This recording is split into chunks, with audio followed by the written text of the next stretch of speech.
Bonjour, bonjour à toutes et à tous. Heureux de vous retrouver pour une nouvelle semaine de Sens Public, une semaine 100% politique, des émissions entièrement consacrées à la campagne des élections législatives. Le fait du jour, c'est le Rassemblement national qui dévoile son programme, annonce les premières réformes qu'il mettrait en œuvre s'il prenait le pouvoir. Baisse de la TVA sur l'énergie, peine planchée contre les récidivistes, Big Bang de l'autorité à l'école. De quoi ravir l'allié Éric Ciotti. Je me retrouve totalement dans le discours qui vient d'être tenu. C'est un discours de responsabilité, d'équilibre. C'est un discours d'offensive aussi pour sortir de l'impuissance qui a plongé le pays dans une forme de déclin et de déclassement international.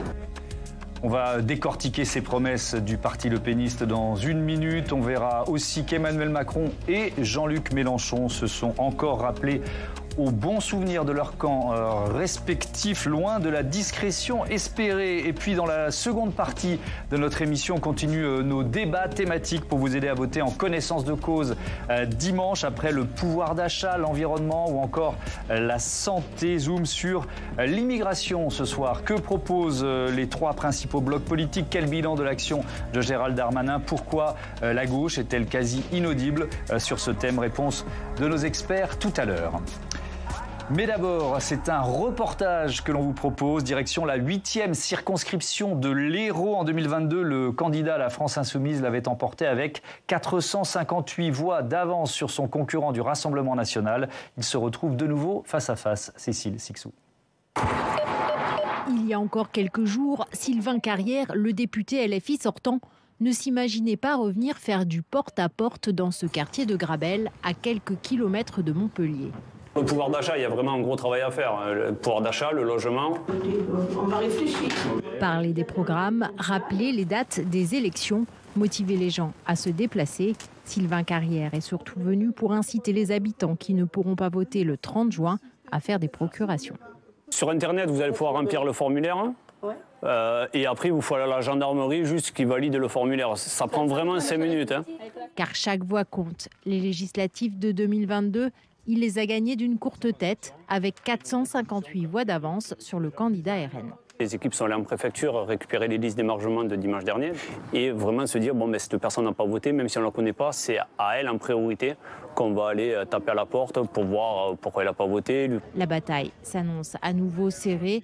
Dans ce bastion de gauche, le RN a encore gagné du terrain. Il est arrivé en tête aux européennes. Mais le rassemblement de la gauche, le nouveau Front populaire, donne de l'espoir aux habitants. C'est une excellente nouvelle. Ça a été dicté par la situation et par le résultat des élections européennes. Mais moi, ça correspond tout à fait à ce que je prône depuis 2 ans. Je soutiens à fond le Front populaire parce que, faire front au Front national, ça fait partie de mon ADN.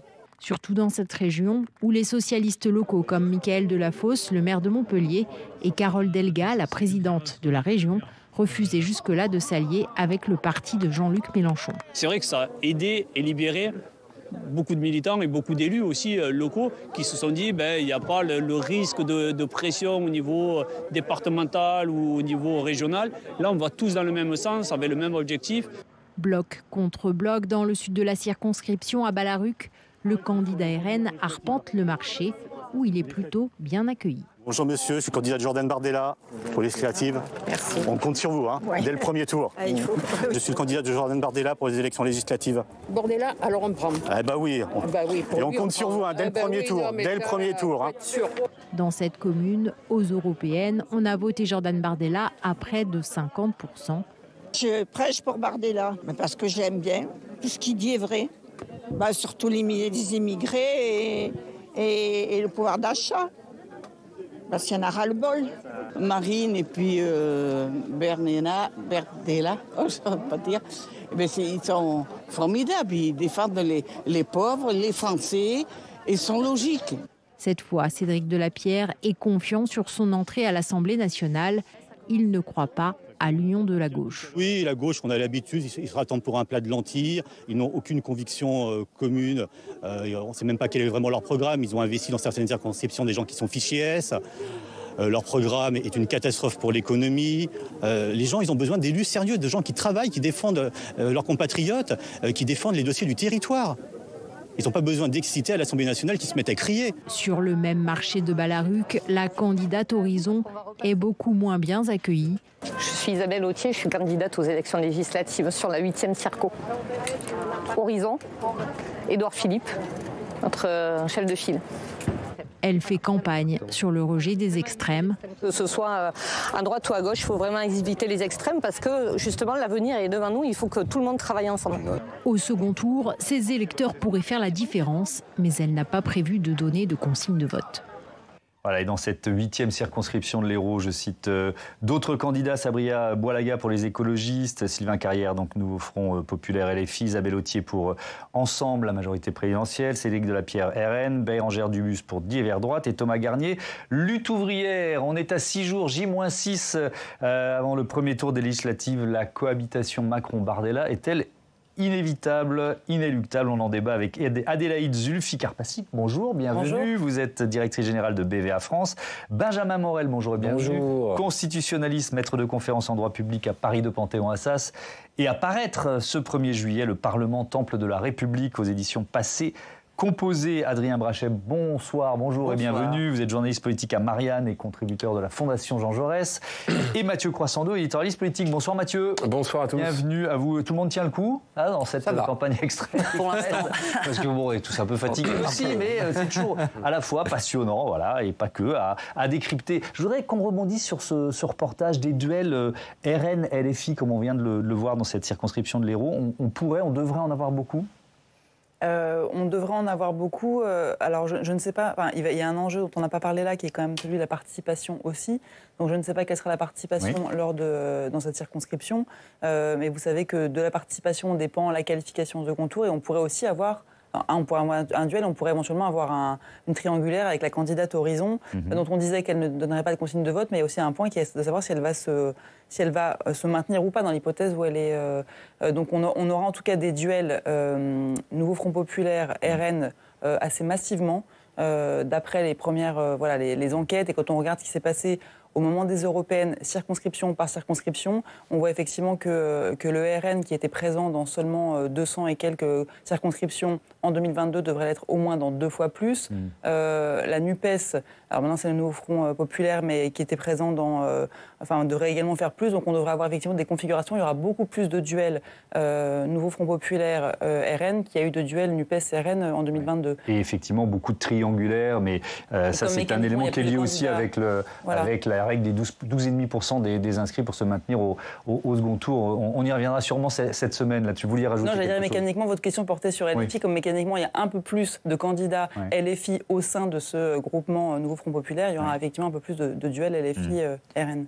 Benjamin Morel, campagne atypique, on l'a dit, ultra courte, c'est possible de créer une dynamique en aussi peu de temps, ou est-ce que finalement on est dans le souffle des européennes?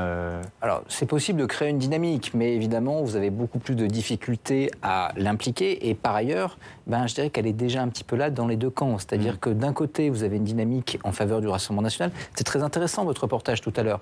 Naguère, quand vous cherchiez un électeur du Rassemblement national, les électeurs disaient non, je vous jure, c'est pas moi. Maintenant, non seulement ils le disent, mais en plus, il y a une forme de fierté. Donc là, on a une dynamique qui est très très claire, dans, qui plus est, des nouvelles catégories de population qui, jusqu'à présent, étaient totalement rétives au vote RN. C'est l'apport des européennes en la matière. On voit qu'il y a une diversification de l'électorat RN. De l'autre côté, au niveau de la gauche, il y a l'idée que, il faut faire barrage au RN, au contraire. Et donc, il y a une mobilisation et qui peut se traduire en forme de surmobilisation. Donc, on voit que ces dynamiques-là, elles existent, mais elles étaient en germe dans le Big Bang qui a été cette dissolution, où en réalité tout s'est très très rapidement mis en place. Maintenant, il peut y avoir des accélérations, mais ça a été évoqué tout à l'heure. Il faut quand même bien voir que tout ça ne joue pas sur un jeu à la proportionnelle au niveau national. Ça se joue par circo. Et au-delà des dynamiques par circo, si jamais vous avez une couleur politique très prononcée dans une circonscription, même s'il y a quelques électeurs de plus pour une autre couleur politique, ça ne change pas non plus tout à fait le visage de cette circonscription. C'est beaucoup moins simple à appréhender que dans une dynamique présidentielle ou européenne. Il y a une autre dynamique dont on peut se réjouir, c'est la participation très forte annoncée à Adrien Brachet. Mais c'est très difficile, voire impossible d'en tirer des leçons dès aujourd'hui. On se dit, il y aura peut-être 62-64% de participation, mais là, je vous pose la question, à qui cela peut-il profiter? C'est très compliqué d'y répondre. C'est très compliqué d'y répondre, surtout pour tout ce qu'on vient de dire jusque-là, sur le fait que ce n'est pas une élection, mais 577 élections. Et donc, ce qu'on voyait dans le reportage, c'est que tout l'enjeu, c'est notamment pour la gauche, d'aller chercher les abstentionnistes. Et c'est très difficile de prévoir en amont, dans chaque circonscription, en fonction des ancrages locaux, en fonction de la sociologie électorale, à qui ça va profiter. Ça dépend beaucoup aussi des types de mobilisation que vont mettre en place les différents candidats. Donc c'est très difficile de dire à l'heure actuelle à qui ça va profiter.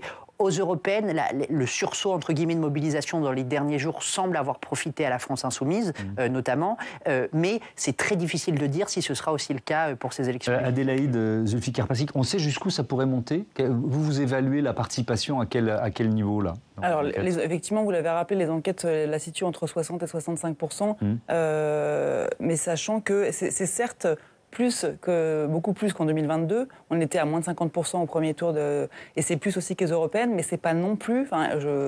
C'est pas non plus un chiffre qui est absolument remarquable. Quand on regarde la participation à l'élection présidentielle, quand on regarde dans le rétroviseur à quel niveau était la participation, y compris aux législatives, on était plutôt sur les 3/4 des Français qui se déplaçaient. Donc là, oui, on va avoir un mouvement à la hausse par rapport à 2022 et à la hausse par rapport aux européennes, mais on devrait être autour de 6 Français sur 10 qui vont vers les urnes. Et effectivement, je rejoins complètement Adrien sur le fait qu'il est très dur de voir qui va profiter de cette mobilisation.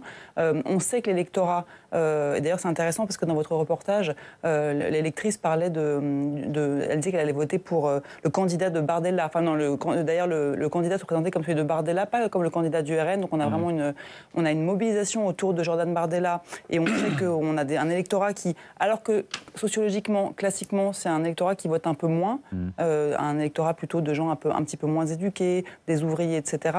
On sait que là, il est assez survolté, entre guillemets, et potentiellement ultra mobilisé. Mais en même temps, ces 10 points de plus qui vont arriver, qui semblent être prévus par rapport aux européennes, on se dit que c'est peut-être plutôt des électorats qui vont tenter de faire barrage, donc un électorat notamment du nouveau front de gauche. Donc il est très dur, effectivement, de pouvoir dire à qui va profiter ce surcroît de mobilisation attendu, même si, encore une fois, je rappelle c'est un surcroît, mais qui n'est pas non plus incroyable au regard de ce qu'on a connu à d'autres périodes sous la Ve République. Cohabitation Macron-Bardella inéluctable, qu'est-ce que vous répondez à ça? Alors non, pour l'instant, il faut être très prudent sur les projections. Beaucoup d'éléments qui peuvent faire dérailler, entre guillemets, ce train-là. Bien sûr, et quand vous regardez les projections aujourd'hui, pour ce qu'elles valent, c'est pas évident qu'il y ait une majorité absolue au Rassemblement national. Oui. Pour l'instant, même, le scénario le plus probable est quand même pas de majorité du tout. Alors il y a une possibilité, évidemment, de majorité absolue, mais si le RN dispose d'une majorité relative, gouverner va être très très compliqué. Aller chercher des députés, mais... Pour l'instant, il dit « j'irai pas », mais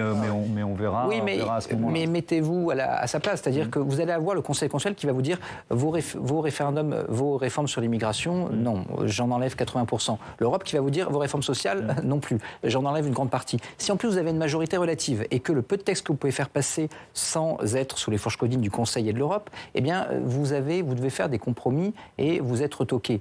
Ça veut dire que vous servez quoi à vos électeurs en 2027 ? Quel bilan ? Et donc c'est très très compliqué. Donc aujourd'hui, s'ils sont à quelques voix, etc., ils peuvent potentiellement aller les chercher chez les LR, etc. Mais si jamais il y a réellement plusieurs dizaines de députés à aller chercher, le RN n'a clairement pas intérêt à être nommé. Et quand même soit le cas, je rappelle qu'il faut 289 députés pour voter une motion de censure. Si 289 députés sont prêts à voter une motion de censure contre Jordan Bardella, il peut être nommé et 2 jours plus tard tomber. Mathieu, votre avis là-dessus ? Je me demande si on se poserait la question si c'était un autre parti classique qui était en tête dans les sondages avec ce chiffre qui varie selon les instituts, entre 32, 35, voire 36% ce soir. Est-ce qu'on se demanderait si ce parti-là est en mesure d'atteindre la majorité absolue à l'Assemblée ? Je ne pense pas. Je pense que la question qui se pose, en fait, c'est quelle va être l'attitude de ceux qui ne veulent pas du Rassemblement national au second tour. Est-ce qu'on va avoir ce réflexe, alors qu'on a beaucoup, un terme qui est très galvaudé de front républicain, on voit que ça a déjà vacillé en 2022.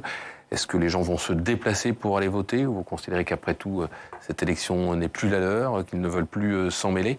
Il n'est pas impossible qu'on ait une forme de désertion des urnes. Et on va avoir des gens qui vont être très mobilisés et qui vont vouloir faire barrage au Rassemblement national, mais aussi des gens qui disent, bon allez, de toute façon ils vont passer, je ne vais même pas aller me déplacer pour aller voter. Et ce qui peut amplifier une victoire ensuite en nombre de sièges à l'Assemblée. Ouais, alors beaucoup d'informations de cette journée de lundi à commenter, à analyser, à décortiquer ensemble. On va commencer par le Rassemblement national, cette conférence de presse de Jordan Bardella. Il a donc présenté son programme. Je propose à Steve Jourdain de nous rejoindre sur ce plateau. Dernière ligne droite de campagne, très courte. Bonsoir Steve. Bonsoir. Avec, on va dire, une clarification aujourd'hui de la part de Jordan Bardella sur certains points. Oui, c'était une manière de répondre aux critiques sur ses reculs, sur ses éventuels reniements. Rendez-vous a été donné aux journalistes dans une salle très chic du 8e arrondissement de Paris. Présent dans la salle, on va le voir, Éric Ciotti et Marine Le Pen. Pour la première fois, on va le voir peut-être tout à l'heure, pour la première fois ensemble, côte à côte, depuis l'annonce du ralliement d'Éric Ciotti. Il y avait beaucoup de choses, Thomas, dans cette conférence qui a duré 1h30, mais Jordan Bardella l'a redit, il y a avant tout des urgences. Écoutez-le. Nous entrons maintenant dans ce que sera dès mon arrivée à Matignon ce que j'ai appelé le temps des urgences. La relance du pouvoir d'achat, le rétablissement de la sécurité sur tout le territoire, la reprise en main de notre politique d'immigration seront les priorités de notre action. Dès les premières semaines, nous agirons. Alors au titre des urgences, Thomas, on trouve des mesures dont on a déjà beaucoup parlé. Si le RN arrive au pouvoir, il entend lancer immédiatement une réduction de la TVA sur l'énergie, carburant, fuel, gaz, électricité. Jordan Bardella chiffre tout ça à 7 milliards d'euros pour la seule année 2024. Il promet également le rétablissement d'un prix français de l'électricité, la suppression du droit du sol, le rétablissement du délit de séjour irrégulier, l'instauration de peines minimales et peines planchées pour casser la récidive, la suppression des allocations familiales aux parents d'enfants délinquants. Et aussi, c'est peut-être la grande nouveauté de cette conférence de presse, il promet un Big Bang de l'autorité à l'école et les premières mesures sont attendues pour la rentrée de septembre. Écoutez-le. Dès la rentrée, les téléphones portables seront interdits dans les établissements scolaires, dont les lycées. Le vouvoiement des enseignants sera obligatoire. Et les expérimentations des ports de l'uniforme sera poursuivies. Je suis, à titre personnel, favorable à son instauration à l'école primaire, mais aussi au collège. Voilà dans l'ensemble pour ce que Jordan Bardella appelle le premier temps de son éventuelle arrivée à Matignon. Viendront ensuite d'autres réformes, espère-t-il, et notamment la fameuse abrogation de la réforme des retraites. Elle interviendra à l'automne. Selon le RN, ceux qui ont commencé à travailler avant 20 ans et qui ont 40 annuités pourront partir à leur retraite à 60 ans. Pour les autres, l'âge légal sera de nouveau fixé à 62 ans à condition d'avoir effectué ces 42 annuités. Le Parlement va-t-il travailler cet été ? Ce qui est certain, c'est que l'éventuel futur Premier ministre peut convoquer le Parlement pour une session dite extraordinaire cet été. On rappelle que les élus siègent en théorie du premier jour ouvrable du mois d'octobre au dernier jour ouvrable du mois de juin. C'est ce qu'on appelle la session ordinaire. Pour aller au-delà, le président ou le Premier ministre doit convoquer les parlementaires. Sébastien Chenu, ex-vice-président Rassemblement de l'Assemblée nationale, a confirmé hier qu'en cas de victoire, les parlementaires seront bien convoqués. Lorsque nous arrivons, sous-entendu, au pouvoir, nous déclenchons une session extraordinaire du Parlement à l'été. Nous allons travailler sur des questions qui sont celles de l'immigration, de la sécurité et du pouvoir d'achat. Déclaration de Sébastien Chenu, donc hier sur Radio J. Thomas. Merci beaucoup Steve Jourdain pour toutes ces informations. Adrien Brachet, est-ce que vous aviez... Moi, j'avais l'impression, là, depuis le début de cette campagne express, d'un Jordan Bardella qui naviguait un peu à la godille, beaucoup de reculades, beaucoup de flou. Est-ce qu'il est un peu sorti du flou aujourd'hui ? Alors, il a essayé, notamment sur cette fameuse question de la réforme des retraites, en disant oui, nous la ferons en priorité pour les carrières longues et ceux qui ont commencé à travailler à 20 ans. Mais ce qui est très intéressant, c'est que juste derrière, il dit mais pour les autres carrières, on va le faire, mais le calendrier dépendra du fameux audit financier sur l'état des comptes de l'État que nous allons faire. Patrick Martin, le patron du MEDEF, quand ils avaient reçu les différents candidats, c'était la semaine dernière, il dit j'ai rien compris en matière de retraite parce que Jordan Bardella nous a dit. Il en a peut-être dit un peu plus, mais il montre encore que finalement il ne sait pas vraiment sur quel pied danser parce que ça rejoint ce qu'on disait tout à l'heure sur la sociologie électorale du vote RN qui maintenant regroupe des électorats très différents, c'est-à-dire à la fois des classes populaires et maintenant des cadres, des chefs d'entreprise, et il est très compliqué pour le Rassemblement national de s'adresser aux deux en même temps. Donc d'un côté, il faut donner une sorte d'espèce de vernis social, que d'ailleurs beaucoup d'économistes contestent en disant il n'est pas vraiment ce vernis social, mais il faut d'un côté essayer de donner un aspect de vernis social, et en même temps, il faut, et notamment aussi suite au ralliement d'Éric Ciotti, donner une impression de sérieux budgétaire et d'un programme économique libéral. D'ailleurs, dans la conférence, je relevais les mots qu'utilisait Bardella, il parle de compétitivité, de baisse des cotisations patronales, de croissance. On voit bien qu'il essaie d'envoyer des signes au milieu économique. Oui, avec un moment, une séquence qu'on va vous montrer pendant cette conférence de presse. Jordan Bardella, donc, qui annonce cette réduction de la TVA sur l'énergie, chiffre la mesure à 7 milliards d'euros. On lui demande comment vous allez financer ça. Réponse. Où trouvez-vous vos 7 milliards pour financer, votre mesure sur la TVA? D'accord.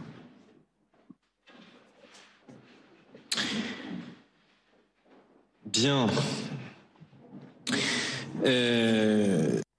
Bon, voilà, c'est relativement révélateur. Quand même, Mathieu, je ne sais pas, je vous vois tiquer. Mais bon, moi ça m'inspire une question sur la peur éventuelle d'une partie de l'électorat, peut-être l'électorat plus âgé, d'un saut dans l'inconnu, notamment sur les questions économiques. Est-ce que ça pèse dans l'opinion, Adélaïde Zulfikar-Pacik? Est-ce que vous le voyez peser ça ou pas du tout? Il y a une part de peur dans une partie de l'électorat, mais j'ai envie de dire que la peur, elle est de part et d'autre. On a posé la question dans une enquête qu'on a publiée vendredi dernier de savoir si aux Français s'ils seraient inquiets dans l'hypothèse d'une majorité absolue du RN, du nouveau Front populaire, etc.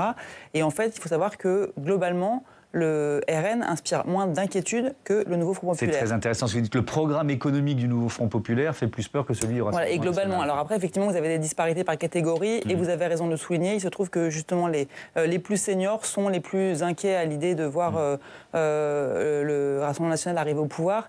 Mais on voit bien effectivement qu'il y a quand même une part de crainte, et ça me rappelle vraiment cette séquence. Moi, elle me rappelle vraiment Marine Le Pen dans l'entre-deux tours de 2017, au moment du débat avec Emmanuel Macron, où elle avait fait part de certaines approximations, notamment sur les questions économiques, et c'est quelque chose qui est resté quand on regarde, quand on travaille sur l'image de Marine Le Pen, et notamment dans la perspective de 2027, parce qu'il y a une question qui se posait jusqu'à maintenant, jusqu'à l'annonce de la dissolution, qui était Marine Le Pen peut-elle encore perdre en 2027 On voyait qu'un des points de blocage, c'était sa crédibilité, sa solidité, notamment sur les questions économiques, la connaissance des dossiers, et Jordan Bardella se retrouve dans une situation un petit peu similaire aujourd'hui. Après, est-ce que ça va complètement faire peur à son électorat? Je ne suis pas sûre. Je pense qu'il a pointé du doigt vraiment des thématiques qui sont chères à ses électeurs, en disant qu'il va mettre l'urgence sur le pouvoir d'achat, la sécurité, les questions d'immigration, même si je trouve que sur le pouvoir d'achat, il est quand même resté relativement léger. Enfin, il a surtout parlé de la baisse de la TVA sur l'énergie, mais il n'a pas non plus déployé un arsenal de mesures comme on aurait pu l'escompter, puisque c'est la priorité numéro 1, qui se sont revendiqués, le RN depuis un bout de temps, comme le parti du pouvoir d'achat. Est-ce que c'est parce qu'ils ont déjà intégré un peu ce qu'évoquait tout à l'heure Mme Morel, c'est-à-dire la perspective, encore une fois, s'ils arrivent au pouvoir, mais la perspective des fourches codines de l'Union européenne? Possiblement, je ne sais pas ce qu'ils ont en tête, mais effectivement, c'est cette nécessité d'articuler la théorie et la pratique, différents pans d'un électorat qui, effectivement, n'ont plus les mêmes sociologies. Mais je ne sais pas exactement si je ne suis pas dans la tête. Benjamin Morel, il y a une autre question qui rejoint peut-être là, cette hésitation sur les questions économiques de Jordan Bardella, c'est l'absence d'expérience du pouvoir. Oui. Est-ce que ça pèse encore, ça, ou finalement plus du tout, au fur et à mesure que le parti de Marine Le Pen s'est installé dans l'opinion, élection après élection, se rapprochant à chaque fois un peu plus d'une victoire? Ça pèse, mais ça pèse de moins en moins, parce que depuis, il y a quand même une stratégie de crédibilisation. On parle beaucoup de la dédiabolisation, mais il y a également la crédibilisation, la stratégie de la cravate, etc. Tout ça, ça a marché dans une partie de l'électorat, notamment dans l'électorat plus et SP+, retraités, qui, jadis, étaient totalement imperméables au Rassemblement national. De l'autre côté, prenez la question des finances publiques, parce qu'en effet, c'est l'un des éléments criants. Il ne vous a pas échappé, parce que le Sénat s'en est fait l'écho grandement, que le dernier budget était d'un équilibre relatif, problématique, on va dire. Et dans le seul électorat dont vraiment c'est la préoccupation, l'électorat de centre-droit, tout ça s'est ressenti. Est-ce que vraiment le gouvernement est plus crédible que le RN? Peut-être, mais c'est plus si évident. De l'autre côté, le RN donne des gages, parce que, en effet, en donnant des gages, il y a 3 priorités. D'abord, il faut rassurer les marchés, parce que si vous arrivez au pouvoir avec des marchés qui vous tombent dessus, vous ne ferez pas grand-chose. Deuxième élément, il faut rassurer l'électeur centriste, parce que c'est pas tant la base électorale du RN qui est le problème. C'est l'électeur centriste qui, dans les seconds tours face à la gauche, va avoir à choisir entre le RN et la gauche. Et donc, si l'électeur centriste a moins peur du RN que de la gauche, eh bien, le RN est déjà dans une stratégie de second tour. Dernier élément, il faut éviter l'effet déceptif. Si vous commencez en arrivant comme le Père Noël et qu'au mois d'octobre, vous déposez un budget de rigueur parce que pas le choix, eh bien l'effet déceptif va être très important. D'où aujourd'hui un RN qui modère ses positions parce qu'il ne faudrait pas non plus griller 2027. On parle du camp présidentiel dans une minute, mais peut-être une question de cohérence. Est-ce qu'on perd la cohérence au bout d'un moment dans ce programme du Rassemblement national ? Alors, disons que c'est ce que, notamment d'un point de vue économique, il y avait encore une note de l'Observatoire de l'économie de la Fondation Jean Jaurès qui montrait toutes les incohérences qu'il y a dans ce programme. La difficulté, c'est que jusque-là, ces incohérences qui apparaissaient déjà au moment de la campagne des européennes, elles n'ont pas freiné la dynamique électorale du Rassemblement national, notamment parce qu'il y a finalement chez les catégories populaires qui pourraient se dire « oulala, c'est quoi ce programme finalement assez libéral, etc. » et qui pourraient s'en détourner. En fait, chez ces catégories populaires-là qui votent Rassemblement national, la culture du vote Rassemblement national s'est tellement installée depuis des années, c'est-à-dire les travaux sociologiques montrent qu'il y a eu la construction d'une culture politique ancrée dans une forme dans des expériences de rejet social, d'inquiétude quasi métaphysique sur l'avenir de la société. Et donc, pour l'instant, Jordan Bardella s'en sort parce que cet électorat populaire est attaché à ce vote et on a du mal à l'en sortir. C'est-à-dire que c'est plus profond que simplement quelques mesures sur un programme. Et c'est là qu'il y a besoin en face d'apporter des projets alternatifs de fond et pas uniquement la logique du barrage qui, comme on l'a dit, ne fonctionne plus très bien en fait. Alors, comme promis, on ouvre le chapitre consacré à la majorité présidentielle. Mathieu, on est 15 jours après la dissolution. On peut dire que les langues se délient. Oui, vous avez déjà assisté à une psychothérapie de groupe à ciel ouvert. Vous avez préparé les pop-corn parce que ça, en fait, ça a déjà commencé. Ouais. Le premier à dégainer a été Édouard Philippe. Après quelques jours de sidération, puis d'observation, le maire du Havre est sorti du bois. C'était jeudi dernier. Sur le mode accusé, levez-vous, en tout cas réquisitoire. À ses yeux, le coupable est tout trouvé. C'est le président de la République qui a tué la majorité présidentielle, a dit Édouard Philippe. Il l'a dissoute. Ce n'est pas moi qui suis parti. Ce ne sont pas des frondeurs qui l'auraient énervé. Il a décidé de la dissoudre. Très bien, on passe à autre chose. Net, sans bavure, sans doute à la hauteur de l'agacement de l'ancien Premier ministre, qui a vu sa stratégie percutée de plein fouet par la dissolution. Il était en orbite sondagière, il avait prévu une entrée dans l'atmosphère à l'automne, et pour s'affranchir pleinement à la fois du président et s'imposer comme le recours du macronisme finissant. Patatras, il est aujourd'hui contraint de revoir tous ses plans et c'est pas facile. Alors, un autre poids lourd de cette majorité présidentielle, Bruno Le Maire, lui aussi, il est allé de sa petite phrase. Oui, alors pour le ministre de l'économie, il est encore un peu tôt pour s'en prendre directement au président. Alors, il vise les complices, ou plutôt les mauvais génies qui ont conseillé, si mal conseillé, le locataire de l'Élysée.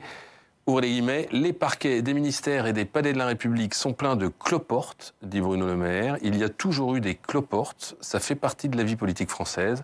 Ils sont dans les rainures des parquets, il est très difficile de s'en débarrasser. Ah, c'est quand même une phrase d'une violence inouïe, je trouve, de la part de notre amoureux des belles lettres. Comparer des adversaires politiques à des vermines détritifage, j'ai regardé quand même, ça j'ai appris, donc vermine. C'est quand même une rhétorique, je trouve, qu'on n'avait pas entendue depuis l'entre-deux-guerres, et qui en dit long sur la colère de Bruno Le Maire, qui ne peut s'empêcher quand même d'égratigner le président de la République, mais sans le citer, tout en filant sa métaphore des cloportes. Il dit « le mieux, c'est de ne pas les écouter et de rester à sa place ». Sous-entendu, Emmanuel Macron ne l'a pas fait. Ce matin, c'est au tour de Gérald Darmanin. Oui, alors le premier flic de France, lui, il désigne pas de coupable, mais il en dresse un portrait robot sans fioriture et assez ressemblant dans les colonnes du Figaro. Que dit-il ? Les électeurs ne veulent pas du Parisien dominateur et sûr de lui, ce que l'on a un peu été dans la majorité. Il commence comme ça, le locataire de la place Beauvau. Moi, je n'ai pas fait sécession avec le peuple. Suivez son regard, qui aurait fait sécession avec le peuple ? Battre le RN sur ses terres, c'est possible, selon Gérald Darmanin. Ouvrez les guillemets, il y a bien des méthodes pour y arriver, à commencer par considérer les gens modestes. Sous-entendu, là encore, ils auraient oublié de le faire. Et un peu plus loin encore, à Paris, ils ont des chaussures trop vernies. Alors là, on est vraiment dans un argument, un peu de terre au bout de ses souliers. Voilà ce qui fait le bon candidat. En fait, pour donner le change, Gérald Darmanin, que certains quand même soupçonnent d'avoir poussé le président de la République à dissoudre, eh bien, il s'émeut de ces gens qui en sont soudainement très durs avec le président de la République. Il ne trouve pas ça très élégant. Il dit que c'était moins le cas quand le président de la République avait des postes à distribuer.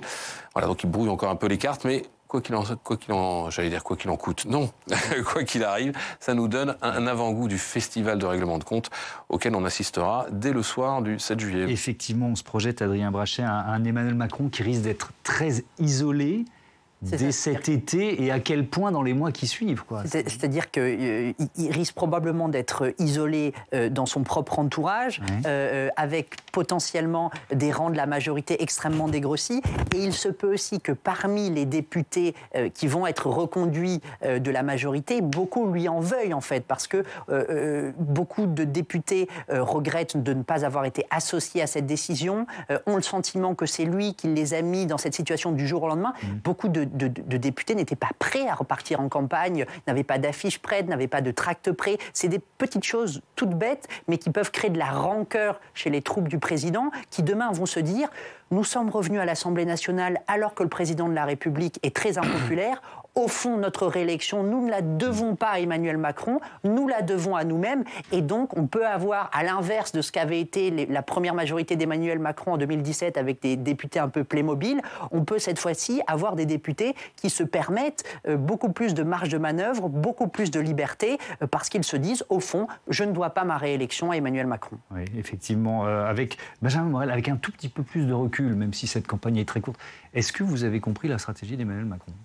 On peut essayer de la comprendre. J'ai posé la question à combien d'invités depuis 15 jours ? Non, on peut essayer de la comprendre. En effet, il est probable que l'idée était que la gauche, sortant à couteau tiré des élections européennes, ne s'unirait jamais, et que donc à partir de là, la NUP s'était terminée, et que donc la plupart des seconds tours de cette législative opposeraient la majorité au RN, et que la gauche, pris comme le lapin dans les lumières d'un phare, les électeurs se diraient il faut faire barrage au RN, donc allons voter pour la majorité au second tour, et poum badaboum, ça fait une majorité absolue. C'est totalement irréaliste, c'est totalement incroyable, d'où le fait qu'ils n'aient sondé personne, mais malgré tout, c'est la seule option stratégiquement à peu près viable. Le problème, c'est qu'elle n'a pas tenu 3 jours, 48 heures, quoi. Étant donné que la gauche s'est unie et qu'aujourd'hui, la majorité est dans les enquêtes derrière les deux autres blocs. Les règles du scrutin majoritaire à 2 tours fait qu'il n'y a pas de place pour un troisième larron, et quand vous êtes le troisième larron, vous êtes pris en étau. C'est exactement ce qui se passe. C'est la malédiction du centre sous la Ve République, et c'est aujourd'hui là-dedans qu'Emmanuel Macron a mis sa majorité. Pour le reste maintenant, quand vous lisez la lettre d'Emmanuel Macron, vous avez une sorte de justification nouvelle. Je redonne la parole au peuple et j'essaye de trouver une voie entre les deux extrêmes. Cette stratégie-là ne permet pas d'obtenir une majorité absolue, mais c'est une stratégie de secours, une roue de secours. Ouais. Alors justement, vous parliez de cette lettre. Il y a eu 2 éléments venus du président de la République aujourd'hui. Il veut toujours d'une certaine façon peser sur cette campagne. Carte postale d'une France qui tient ses promesses avec l'inauguration du prolongement de la ligne 14 de la ligne du métro à Paris. Je ne sais pas s'il avait des souliers vernis, Mathieu, en inaugurant la ligne. Bref, ça va permettre de relier Saint-Denis à Orly en 40 minutes. Et on peut dire bravo, puisqu'elle a été livrée à temps pour les Jeux Olympiques. Comme promis, quand ça marche, on peut aussi le dire. Mais surtout, vous nous l'avez expliqué, Benjamin Morel, il y a cette lettre aux Français. Il justifie la dissolution, il alerte sur les dangers des votes pour le Rassemblement national d'un côté, pour, je le cite, LFI et ses alliés de l'autre. Il termine par ces mots: n'ayez pas peur, ne vous résignez pas, votez, choisissez le respect, l'ambition et la justice pour notre nation. Nous le méritons, la France le mérite. Et alors, si je rajoute, parce qu'on a un Emmanuel Macron, malgré le souhait de pas mal de candidats qui ne veulent plus le voir sur leur affiche de campagne, qui continue de prendre la parole. Il a aussi, dans un podcast, dit que les programmes des 2 extrêmes mènent à la guerre civile. Voilà, il fustige de nouveau à la fois le Rassemblement national et la France insoumise, et je le cite, ceux qui les suivent. Sauf que cet argument, Adélaïde Zulfikar-Passit, la peur des extrêmes, il est éculé. Ça fait combien de fois qu'on entend Emmanuel Macron dans les mois ou les semaines qui précèdent une élection nous dire ça ? C'est ce que j'allais dire, c'est qu'en fait, il n'est plus audible ni crédible sur ces peurs-là, puisque en fait, c'est presque comme ça d'ailleurs qu'il a construit le macronisme. Alors surtout sur la peur du RN, mais en fait, il a une stratégie de la synthèse qui devait lui permettre justement de faire en sorte que le RN recule. Et on a vu que c'est tout l'inverse qui s'est produit. Donc il n'est plus audible. Je ne sais pas exactement ce qui s'est passé dans sa tête au soir de la dissolution et quelle était sa stratégie, mais en tout cas, je pense qu'il comptait beaucoup plus que la réalité le prouve. Il comptait être en capacité quand même de fédérer autour de lui, de rassembler au moins sa majorité, les députés, les ministres et une partie de son électorat. Or, on voit bien aujourd'hui que c'est tout le contraire qui se produit, puisque son image dans l'opinion publique n'a jamais été aussi écornée. Il a 26% des Français seulement qui ont une bonne image de lui. C'est plus faible encore qu'au moment de la réforme des retraites, plus faible encore qu'au moment de la crise des Gilets jaunes. Donc il est vraiment à son plus bas niveau.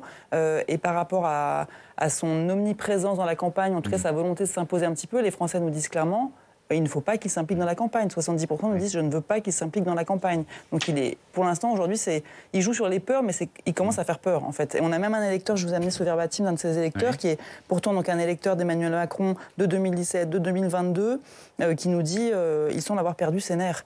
Et c'est pourtant quelqu'un qui en soutient, donc voilà. Alors le fait de ne pas le voir apparaître dans la campagne, c'est aussi un argument qu'on entend pas mal à gauche concernant Jean-Luc Mélenchon. On va consacrer le dernier chapitre à ce thème, au nouveau Front populaire. Mais d'abord, une parenthèse concernant le parti LR. LR, qui c'est une des informations de cette fin de lundi après-midi, qui saisit le Conseil d'État à propos du débat qui a lieu mardi sur TF1, demain. Attal Bardella, Bompard pour la France insoumise. L'ARCOM avait répondu non à LR, qui saisit donc le Conseil d'État. C'est quand même très intéressant symboliquement sur la difficulté pour ce parti d'exister aujourd'hui. C'est extrêmement révélateur. Ça démontre en fait, alors bon, c'est le choix des médias, mais en fait les sondages vont dans ce sens-là. Ça démontre la structuration désormais de la vie politique française en 3 blocs et le fait que les Républicains sont totalement écartelés entre 2 blocs, c'est-à-dire d'un côté le bloc du Rassemblement national avec lequel, sur le fond,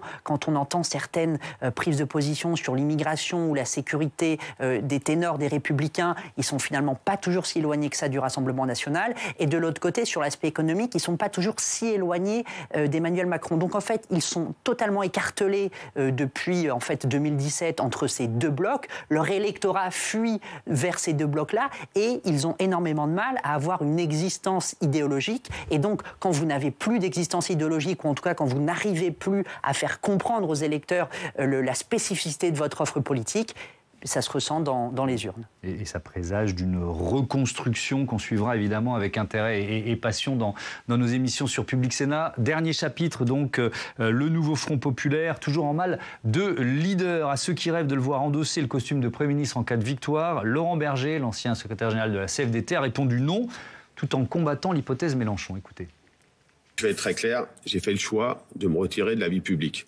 J'y reviens subrepticement parce qu'il y a cette situation. J'ai fait ce choix-là pour embrasser une carrière dans le privé et pour faire ce que j'avais à faire par ailleurs, un peu d'enseignement, etc. Ce qui est sûr, c'est que le sujet, c'est pas celui qui va être à Matignon. C'est est-ce qu'il y aura... est-ce qu'il y aura une majorité? Si c'est Laurent Berger ou Jean-Luc Mélenchon, c'est pas la même histoire à gauche. Mais ça peut pas être Jean-Luc Mélenchon. Faut arrêter ces histoires-là. Il est rejeté de partout. Mais il peut dire tout ce qu'il veut. Il essaie de tout dynamiter. Vous savez, il y aura des artisans du chaos partout. Ce qu'il faut, c'est de l'apaisement, de la réconciliation et la capacité à se parler et à passer des compromis. C'est ça, comme ça qu'on construira ce pays. Benjamin Morel, que pensez-vous de ce débat sur la désignation avant de celui ou celle qui pourrait devenir Premier ministre en cas de victoire du nouveau Front populaire? C'est un débat d'autant plus intéressant qu'il est sans objet. Parce qu'en fait, si vous regardez les enquêtes d'opinion et les projections, il n'y a pas une enquête qui donne une majorité absolue au nouveau Front populaire. Et eux-mêmes, quand vous discutez, et je ne trahis pas le secret des dieux, ne croient absolument pas en une victoire. Donc l'idée qu'il y aura un Premier ministre venant du nouveau Front populaire est excessivement improbable à ce stade-là. Il s'appelle Mélenchon, Berger ou qui vous voulez. Donc en réalité, on débat de quoi? On débat de est-ce qu'il y aura une place alternative à Jean-Luc Mélenchon en vue de 2027? Parce que pourquoi il n'y a pas de leader? Pourquoi il n'y a pas d'incarnation? Parce que si vous envoyez une incarnation, vous créez un rival à Jean-Luc Mélenchon en 2027 et l'accord avec la FI n'était pas possible s'il y avait un rival. Donc pour ménager Jean-Luc Mélenchon et pour ménager tout le monde, on a aujourd'hui une forme d'incarnation tournante selon les débats pour le nouveau Front populaire. Le problème, évidemment, c'est que ça ne règle pas le problème fondamental de la gauche. Si jamais elle veut passer le second tour en vue de 2027, eh bien, il n'y a probablement pas la place pour 2. Ou alors, il y en a un qui emporte tout le monde. Jean-Luc Mélenchon a un groupe, ça va être le groupe a priori le plus important du nouveau Front populaire, parce qu'ils tiennent les circos qu'ils tenaient déjà en 2022, c'est le plus facile à gagner, et donc l'argent qui va avec. Donc si Jean-Luc Mélenchon veut se présenter en 2027, il le fera. Les messages qu'il envoie, c'est « vous devrez compter avec moi ». Je veux être Premier ministre, non peut-être pas, mais je vais être candidat à la présidentielle et donc vous devrez compter avec moi. Ne pensez pas que vous pourrez avoir un candidat sans prendre en compte le fait que je le serai également. C'est des messages internes au nouveau Front populaire. C'est en effet pas des messages, en revanche, qui aident ce nouveau Front populaire à obtenir plus de députés le 7 juillet. Oui, alors justement, je faisais le parallèle avec Emmanuel Macron. Est-ce qu'on peut le faire? Est-ce que Jean-Luc Mélenchon est un boulet pour les candidatures, enfin une partie des candidatures nouveau Front populaire, tout comme Emmanuel Macron peut l'être pour les candidats de la majorité présidentielle? Très clairement. Et je pense même que la situation a semblé changer ce week-end avec tous les éléments que vous avez relatés concernant Emmanuel Macron. Mais depuis le début, on voit bien effectivement que la problématique pour le nouveau Front populaire, c'est cette question de l'incarnation et notamment de la place de Jean-Luc Mélenchon. On a eu il a une cote de rejet qui est très importante. Il a une cote de rejet qui est très dans l'opinion, et y compris à gauche.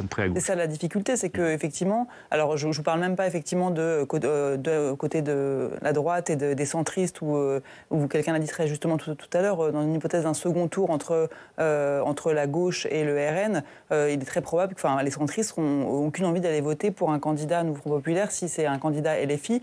Mais Jean-Luc Mélenchon lui-même fait un effet repoussoir chez des électeurs Europe Écologie Les Verts assez modérés, chez des sympathisants socialistes plutôt modérés, des gens qui ont voté pour Raphaël Glucksmann au moment des européennes. Cette question de l'incarnation, elle était vraiment problématique. Et quand il y a eu cet accord au bout de 4 jours où justement Jean-Luc Mélenchon a un peu pris du champ, c'est ce qui a permis à une partie de l'électorat de se dire ok, je peux me projeter, l'électorat de gauche, j'entends, je peux me projeter vers ce nouveau Front populaire parce que Jean-Luc Mélenchon se met un peu en retrait. Et c'est vrai que là, le fait qu'il fasse un comeback et qu'il affirme je pourrais gouverner la France, etc. Je pense mais c'était sur France 5. J'ai l'intention de gouverner ce pays, voilà ce qu'il a dit. Et puis ensuite, il veut qu'au sein de l'Alliance des gauches, le groupe parlementaire le plus important puisse désigner son candidat. Stratégiquement, en tout cas, pour l'intérêt du nouveau Front populaire, il me semble que c'est pas très, très malin parce qu'effectivement, on a des électeurs qui vont sans doute peut-être se dire je n'y vais pas, ou je vote blanc, ou je vote pour le candidat Renaissance, mais en tout cas pas pour un candidat potentiel qui pourrait faire que Jean-Luc Mélenchon mais du coup, la question d'incarnation, elle est quand même centrale. On me disait qu'il n'y a pas d'objet dans ce débat, mais il y a quand même la question de qui porte la campagne. On voit bien comme Bardella incarne la campagne pour le RN. On voit du côté de la Macronie que c'est peut-être Gabriel Attal qui se pose et qui lui résiste plutôt bien dans l'opinion. Les gens lui disent... Vous voulez dire que s'il y avait une incarnation, ça pourrait permettre potentiellement au candidat NFP d'aller plus haut? Voilà, en tout cas une incarnation clarifiée. Il faudrait effectivement une personnalité, comme l'a dit Laurent Berger, consensuelle, etc., qui réussisse à faire la synthèse. Donc, je ne sais pas qui est cette incarnation, mais le fait de ne pas en avoir, en tout cas... Comme on avait dit, sur le mouton à 5 pattes, c'est ça? Mais la nature est horreur du vide. Donc se dire, peut-être que ce sera Jean-Luc Mélenchon, ça peut quand même effectivement effrayer. Donc le fait qu'il n'y ait personne d'autre, c'est un peu problématique. Et alors, à chaque fois que Jean-Luc Mélenchon fait une déclaration disant « je pourrais, je me prépare, j'ai l'intention de gouverner ce pays ou d'être Premier ministre », il y a un autre leader du nouveau Front populaire qui réplique la dernière en date, c'est Marine Tondelier, la secrétaire nationale des écologistes, la déclaration à nos confrères de l'AFP que l'on va découvrir ensemble.